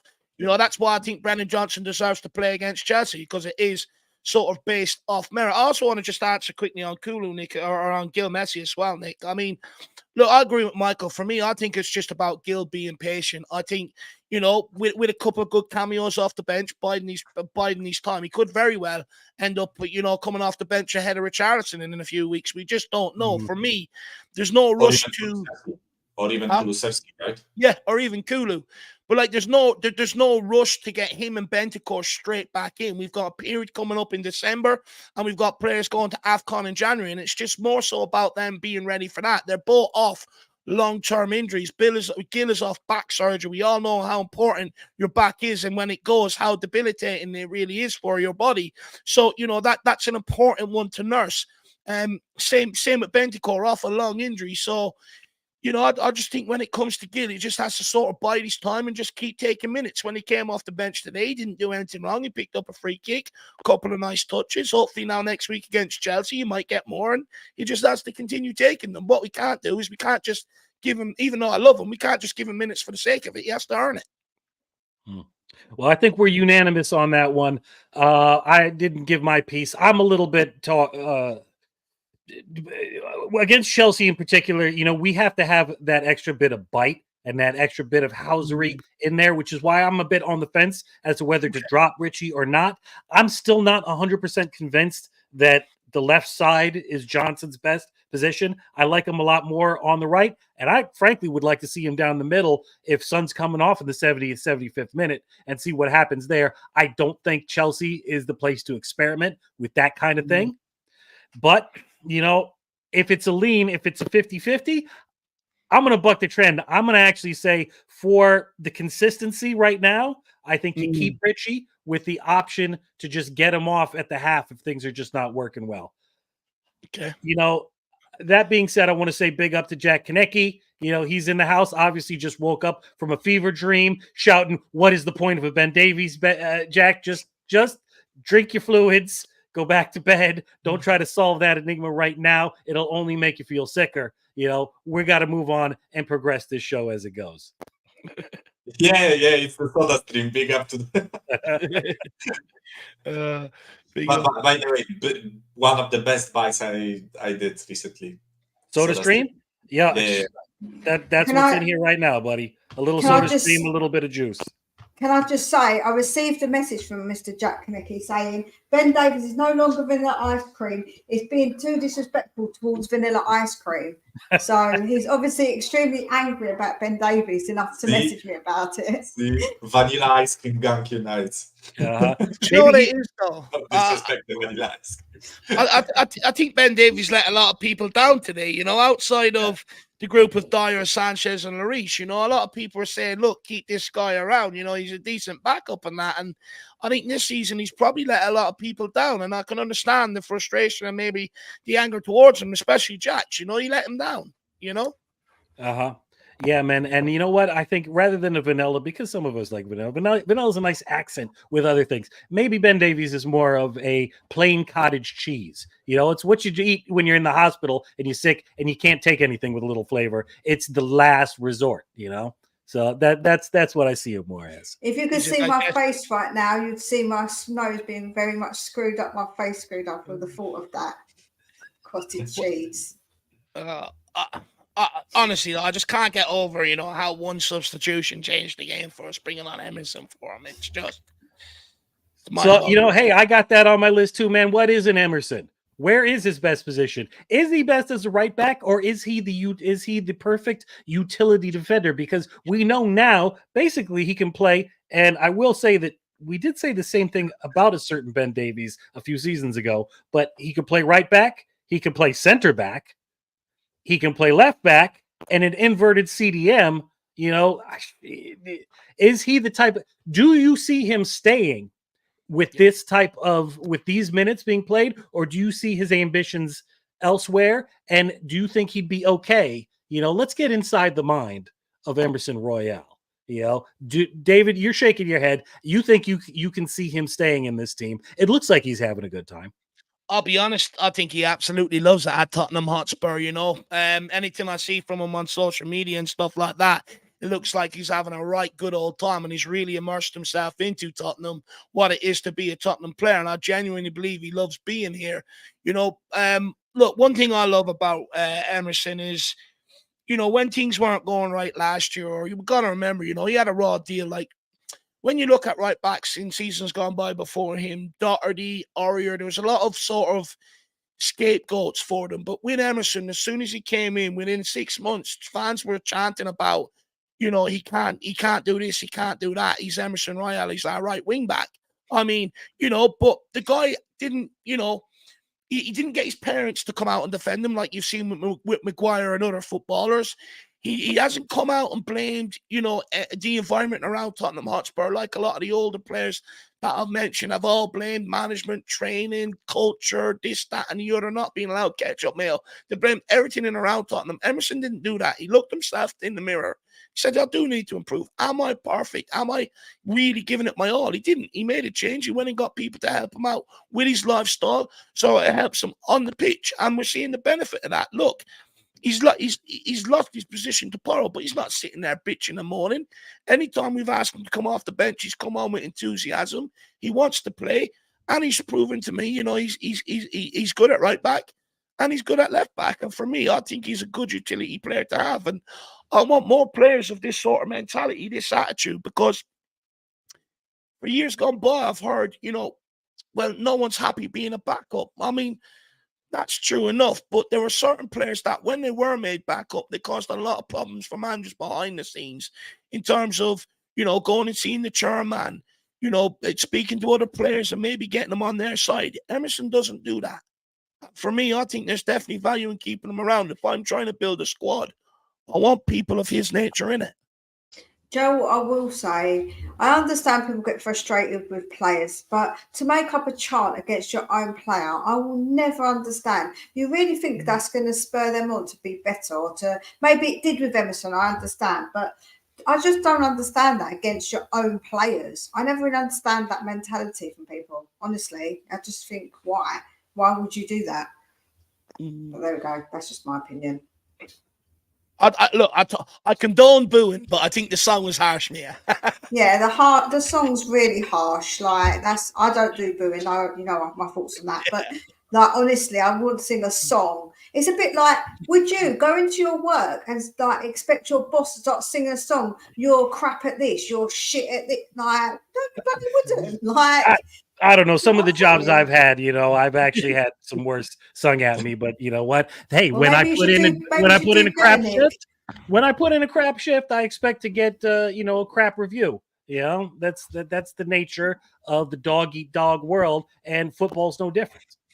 Yeah, I don't know. You're on the world stage. And, we all want to be respectful and nice in some ways, but football is emotional for the people. They're the people who watch it, the fans out there. This is our release, I understand that, but you can't. I feel like that it's just not a constructive way to sing a song about your own players. Sing it about your enemy team players. Absolutely, do go ahead, but to sing it about your own players wearing your own shirt, I just never get that mentality, and I just don't personally agree with it. It's kind of like a similar thing happened with Arsenal. I don't know if you heard it recently. I think it was during the Chelsea match when David Raya was like, having troubles with playing the ball out of the back. They started singing Aaron Ramsdale's name, which I think, I think. I think it's really like a bad sign from a fan base when you start singing about like another player who is a substitute who got dropped, or start singing songs against like one of your players. With booing, the only way I would excuse booing is if a player clearly does something like against the team, right, against his own team. So, for example, Ndombele walking off against Morecambe when we are 1-0 down at 75th minute, just slowly walking towards the substitute bench when we needed that impulse to win the game. That is a like obvious thing that he's doing because he's throwing a hissy fit, right? So at that point, I don't mind it, right? But I don't think that's a good thing to do. On that, look, I think people accept I'm a bit maybe harsher or less tolerant than most people at this stage. Look, for me, I think it's okay to to boo players, if they're not putting it in, which we clearly seen from the squad last season. So I was okay with that. But what I wasn't okay with was when I heard that song about Emerson. I'm like, hang on here. I mean, there's a lot of players that have been here a lot longer than him that haven't been putting it in. And that's where I sort of found it harsh. But look, for me, I'm one of them. I think if your team ain't putting it in, they're not running, they're not doing the basics and stuff like that, boo away. That's where I'm at with it. I know a lot of people don't agree with it, but I feel like I'm entitled to. Yeah, man. I mean, I've never been much of a booer myself, man. But when it comes to consistently poor performances and a bad attitude, when you have that all together, then something there's like I often say, there's a threshold where anything becomes possible. Emerson Royal, in my opinion, has done nothing to deserve that kind of degradation. But I don't know where you guys are, but I'm ready to sit back and enjoy the rest of my evening and, relish in the fact that we are 5 points up. Somebody brought in earlier, man, I don't remember ever in my career as a Spurs supporter, Tottenham being 5 points ahead at the top of the league ever. I don't remember that ever. So this is a new moment. Even if it's for a brief, I'm going to enjoy it myself. But there's a couple of wind up questions that I got for you. We didn't talk too much. Michael, what do you got on? Just one quick thing. Our Polish commentator said it's the first time since 1960s that we are 5 points clear at the top of the league. And this was the season that we won the league in 61, right? 61. Mm-hmm. Then we were like 8 points clear or something. But yeah, there's possibly something that's brewing. I'm starting to get on that happy clap train myself, man. I'm very hesitant. I'm very shy. I've been hurt before, as we all know. But it's starting something. It's depending on what it's always the next two matches for me. It's what are we going to do in these next two matches? Well, we've proven what we can do so far going up. We've got a big couple of matches ahead of us coming in. Man, if we can get through these, I think the sky is the limit. One guy we haven't talked too much about is young Hova Pape Sarr. Some may say he didn't have a great game. I thought he did. I thought he was very effective. Actually, I thought he was very effective. My question still is, what does he do? What is his job? We kind of know what the other guys in the midfield's job are. A question for another time. I thought it interesting that Bentancur's replacement was replacement for Madison, and is that where Ange sees him, or does he see him in all three positions? That's a question for another time. But what is Sarr's position really? He did have maybe a wayward pass or a little bit of young ambitious naivete about some of his challenges. My question is, that peach fuzz mustache he's got going there, is that a bit of a distraction for him? Does he need a little bit of a talking to?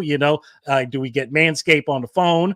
Or what? Is it just this is his age and this is part of his skill set to be that precocious in how he approaches the game?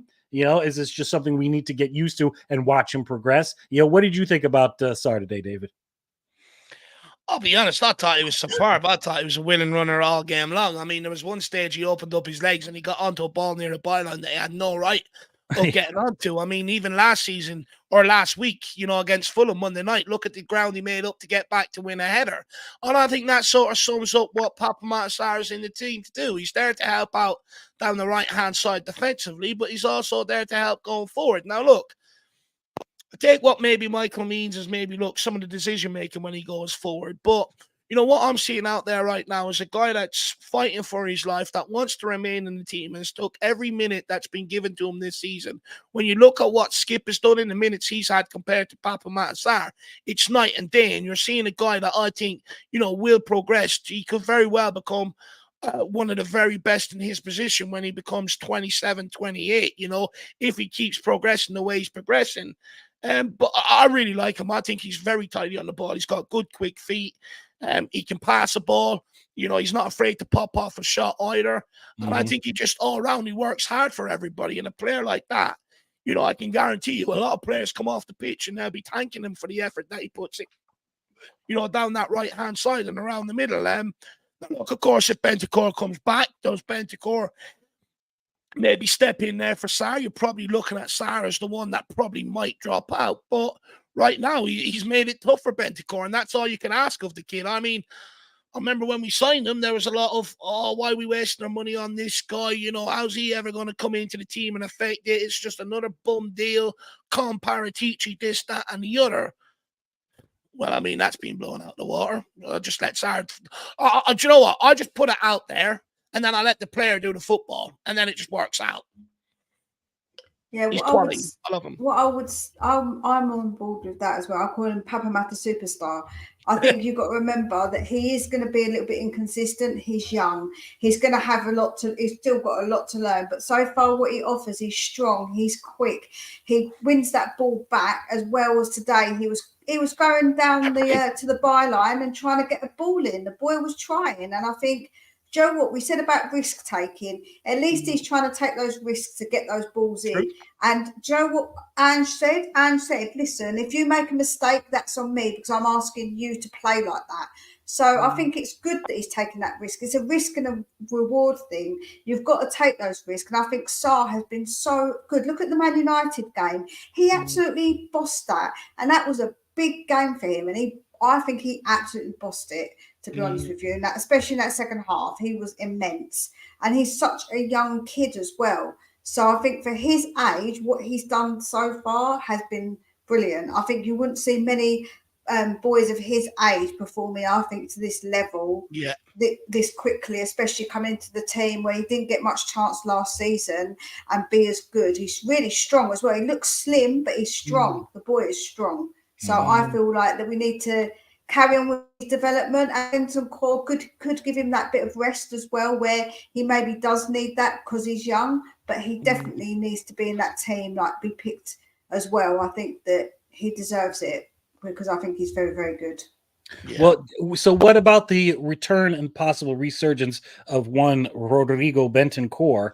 Will that stifle Sarr's development at this point? I'm a little bit worried about that. I think like what I wanted to say about Sarr is exactly what you guys highlighted. Is I am proud of the guy. I think the effort and the skill that he's shown us so far has been brilliant. But I think he's a bit inconsistent. And I just feel like Rodrigo Bentancur at this point in time is more consistent. And I think he's a more developed player, which is obvious because he's an older player, right? I think he's like 25 compared to Sarr being 20. Which is the reason why I suggested that when Bentancur comes back to full fitness, I think he should be the one starting, right? And I get the point of stifling Pape Sarr's growth, but I don't think it's I don't think like Pape Sarr being good should make us not use Bentancur when we have like if he performs the way he used to, we have a better player right now. For obvious reason, he's older, more experienced, etc. Right? But I think having a guy like Sarr, a young kid, that I still think would be completely willing to play a second fiddle role to Bentancur is so bloody useful, right? Because over like past 5 years, we've always said we have like a good midfielder, but as soon as that good midfielder like has to step out, we have to substitute with him Harry fucking Winks, right? And as soon as that happened, the level was dropping like all the way down, right? Whereas now with Bentancur and Sarr, I think we have a really healthy situation where one player is a bit better than the other, but the gap is not huge. And the other guy, the guy that is slightly worse, in my opinion, slightly less rounded, slightly less polished, I think he's young enough so that he can accept that role of a substitute if Bentancur plays the way that we know he can, right? If he doesn't, then I think Sarr should be keeping his spot, right? If Bentancur is not like good enough because of his injury, then I think Sarr should keep his spot, right? But, yeah. Well, we only saw about 10 plus minutes of Bentancur, but man, I'll tell you what, he looked like he had a fire in his belly right there. He looked like he was ready to get on that pitch, and he didn't look like he lost a step at all. He looked like he had something to prove. So I am excited. Have you guys ever had the anticipation, the waiting, the brutal waiting that it's been to wait for Bentancur to get back on this pitch? Because it seems like forever, and it seems like just an absolute nightmare of a wait that we've had to endure to get this guy back on the pitch. Does Bentancur start against Chelsea? No. I think it's too soon. No. So we think it's the solid front midfield three that we've gone with basically since the beginning of the season. It's a Basuma, it's a Sarr, it's a Madison. Yes, definitely, yeah. Gotcha. Well, on that note, I'm going to hit you with this last question to wrap it up. And it's a bit dipping into the controversial side. You know, there's been a lot of talk. I've certainly brought it up. I'm not going to get too far into it, but the agenda against Tottenham Hotspur. We see it in the media sometimes. We certainly see it on the pitch over and over again. Even the commentators in the American broadcast today were acknowledging the lack of enforcement going on when it's clear fouls against it. Now, I'm not going to go into the conspiracy side of it, of against the agenda. I know people hate our ownership for many different reasons and in many different branches of the world of football. But my question is, particularly this season, is there something about the way we play this year and something about this squad? Is it something about Ange Ball that lends referees to take a lighter view on challenges that come into us? Is there something about the precociousness or what they're expecting? Or is it something about the shithousery? Because we now have shithousery in each of the three aspects of it, in defense, in midfield, and in attack. There's people on there that other players and other teams just don't like and don't like to play against. You know, is there something about the way we play that's causing this, or is it just the general anti-Spurs aspect of what we see?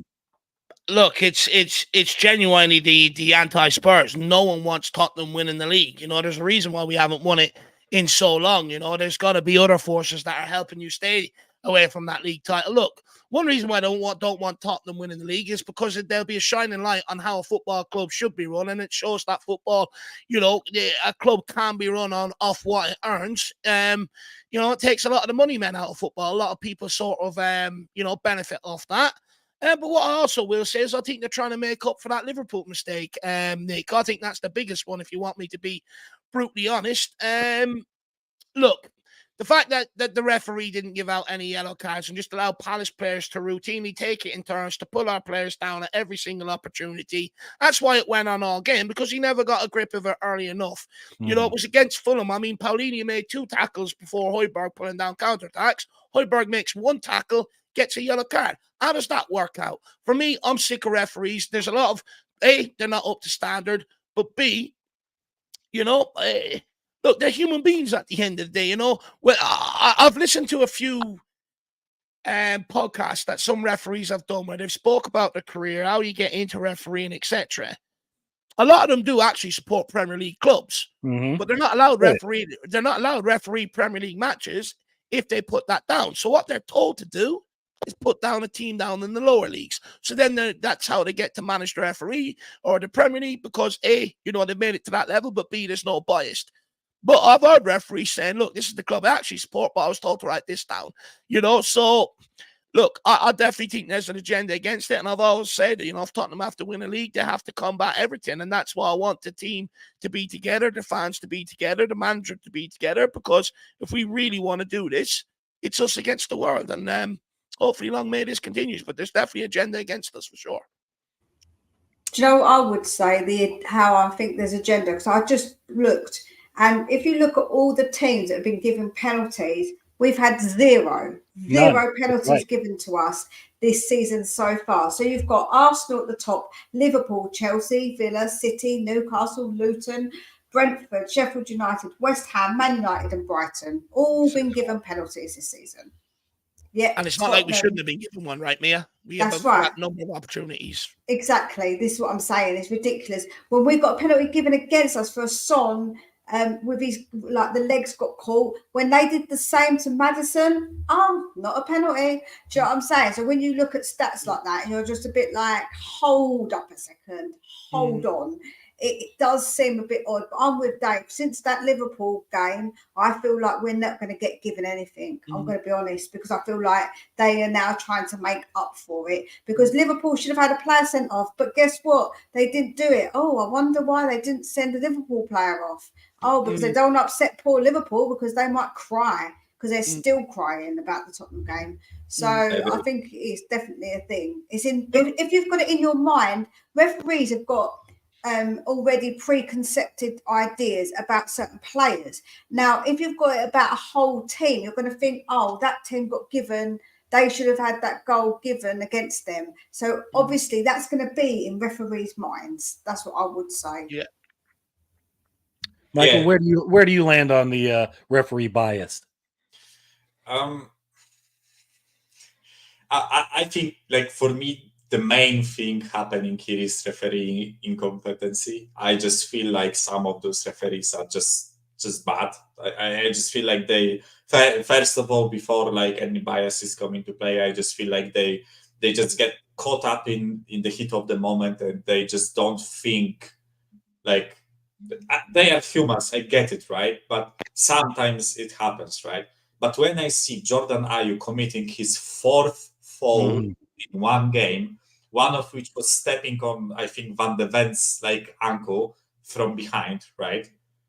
It's ridiculous for me that some of those decisions don't get penalized, right? And I'm not saying that he should be sent off or anything, right? But I feel like referees, I think some referees just want to be this cool dude who lets the game go, doesn't disrupt the flow of the game with the cards, right? But I think like carding players is a really important part of the game, right? Because it actually allows you to exploit a certain player having a card, right? If you make a player commit fouls a certain amount of times, I think some of those players should have been penalized. Palhinha against us, right? Ayew today and one other player, I think, committed a lot of fouls, right? I think, like, I'm not even going to go with like Nketiah foul on Vicario, which I think was a joke that this was a red card. Yeah, that was a red card. But this was like VAR and, all that other just with VAR. I'm just talking strictly like about yellow carding on the pitch, right? I feel like some of those referees try to be the cool dude that, doesn't card, lets the player get stuck in and whatever, right? But for me, there is a barrier that if it gets crossed, the amount of fouls or the severity of the fall, right? I think it should be penalized, because then you can actually like use it to tactically gain an advantage against the team, right? Like against us, Ayew didn't get carded for the whole game, right? But imagine if he was carded, right, from the beginning of the game, not the beginning, but like from 40th or 50th minute, then we could have like played much easier there. He could, yeah, man. It's interesting that you bring that up, because that's where I'm going to land on it. I don't know if I can really call it a direct bias, but particularly with the way that we play, if Ayew gets a yellow card, which he should have within the first half, then they're playing far more conservatively. But particularly, and we've seen it even with against Luton. That was a very physical, that was a rough, dirty game that Luton played against us. There should have been far more cards than that. But I think that the agenda is that, well, if we don't give the opposing team a little bit of leeway, this team is just going to open up a can of whoop ass that is going to make us look stupid, even in the long run. And Tottenham's just going to run away with it. That's my opinion on it. Do you know what the worst one was for me? Was the Sheffield United goalkeeper. They allowed him to waste time because he refused to book him a second time when he'd already been booked. Yeah. And I think that is a massive crime, because that then allowed him to get away with it, and he didn't even talk to him about it. I think that was actually really terrible that happened. That was one thing that game particularly, the referee was awful with some of his decisions. I'll be honest, there was another one in the United game. I mean, I think Romero was absolutely upended in the box, not given. I mean, last week, for instance, Edozie, right? The referee is literally looking at the player, the Fulham player, hold on to Edozie, literally standing there, staring at it, watching it happen, like he's riding a bloody horse, lets him away with it. Edozie does it 2 seconds later because he's like, okay, this is the standard that the referee's employing today. He blows his whistle and books him. I mean, it's absolutely just mind-boggling. How can he stand there and watch him be harassed like that and then book him for the same thing 2 minutes later? I'm sorry. When I see stuff that is given to the opposition and things that are given against us, I just find it hard not to find, to feel like it's an agenda. I hope I'm wrong, but where there's big money, I mean, there's a lot of agendas at play. Dave, don't get me wrong. I am like postulating that if our players cannot handle the opposition and we have to resort to continuous fouling, I want our players to get booked for it, right? I want it to be equal. But I just have a feeling that when Maddison skins a player 5 times in a row, right, and the guy clearly can't handle like playing against Yeah. Maddison, has to keep fouling him like Palhinha did. I think I counted like 4 separate fouls that Palhinha did on Maddison, right? Then he should be penalized for fouling him, because then Maddison can actually exploit him and Palhinha cannot make a tackle, right? So Yeah, I agree. they either have to put someone else on Maddison or risk that Palhinha gets dribbled past, right? But when Palhinha doesn't get penalized for fouling, and he can just keep kicking him, keep bringing him down, right? And he doesn't get penalized for it, then why the fuck, like, Maddison should even attempt to dribble past Palhinha if he's not going to get an advantage out of it, right? He gets the fall, right? And he gets the free kick, right? But other than that, like, there is no other advantage. That's the thing that I'm most frustrated with, right? That it is not like logical what those referees are doing, right? Because they are trying to be the cool guy that doesn't, as I said, doesn't disrupt the flow of the game, right? And it is ridiculous for me. Like, some decisions, some of those like falls should be penalized, in my opinion. That's how I see it. Yeah. Well, on that hot button bombshell, I think we're going to wrap up this episode of the post-match show. You know what? Let's not dwell on the negativity in and around officiating within the Premier League. We could go on and on and on. But let's enjoy where we are right now and sit back this weekend and watch everybody try to catch up to something. Catch it like catching the wind outside. It's never going to happen. Anybody want to give a little plug? David, I'm here representing the Irish Hotspur with my good friend David Harris. It's been a privilege, as always, to come and here. Mia, what's going on Spurs Between the Lines? I will do my post-match analysis tomorrow, and I'll be posting that video out tomorrow. And then I will be doing some lives. I'll do my members' lives, which is really cool, so people can come on, have their say as well, get their opinions on all things Tottenham. And I'll just try and keep myself busy with transfers as well. I've got a transfer window video coming out tomorrow as well, so keeping myself busy. You're getting a jump on that, which is very, very good news. It's always one of the big hot issues people want to talk about is transfers. We want everybody, nobody's happy with what we got. We want to hear about what's coming next. And I'm just like that myself. Joe, what, to be honest with you, I was getting on to people in the group chat. Someone posted something in the group chat. I said that 7 days ago, and I posted a video and said, look, 7 days ago I reported that. Like, people should just watch my videos a little bit more often. You know what I'm saying? Like, then you'd know 7 days ago about this guy. Absolutely love it. Well, the link for Mia's channel is in the chat, so make sure you just click on it, bring you straight over, and smash that subscribe button. Look off us. You'll see a Twitter reacts tomorrow at some point. We were going to record it tonight, but it's 1 a.m. my time, so I think we'll leave that until tomorrow. We might go through Twitter live maybe and have a good jolly up together. If not, because I know I have to service my dad's car in the morning, so if I don't get back in time for that, Jack will definitely put one out anyway. And look, just back to normal next week. So, look, I want to say a massive thank you to Michael for giving up his time. Massive thank you to Mia for giving up her time. And a massive thank you to Nick as well for giving up his time this evening, hosting, coming up with the questions and stuff like that. I do apologize to everyone once again for what happened on the watch long. We just became that popular that it overloaded and the computers couldn't handle it. So I do apologize about that. But hopefully, you appreciate us getting the post-match show up and running as soon as we can. But that's it. We're over and out. And we'll see you all back here tomorrow. Come on, you Spurs. In the big fans we trust. We never stop. 5 points clear, baby. 26.